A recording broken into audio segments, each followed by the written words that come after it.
This new book is shedding light on one of West Indies cricket's darkest periods, the 1980 rebel tours to South Africa. It's not the first time it's been written in detail about, but Australian Ashley Gray, the author, has managed something unique. But what they've neglected to do really was to talk to all the players. And because ultimately it's a human story. It's about the players and what happened to them and how they suffered. Over the last 17 years, he's tracked down 19 of the 20 rebel cricketers and talked to them. The only exception is Sylvester Clarke, who passed away in December 1999.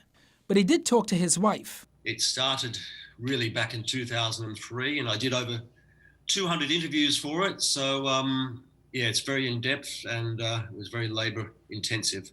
If you think the story has lost relevance 4 decades after the rebel tours, the book makes you think again. The impact on the cricketers that toured is almost everlasting. David Murray, for example, the wicketkeeper from Barbados, he tells me that he still gets called a race traitor for having gone on the tours.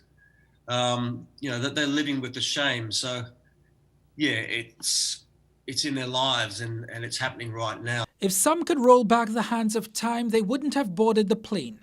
Others look at it as a decision that helped define history. Some of them said that by going to South Africa, there was a moral purpose there in that they would open the eyes of the white public there, the public that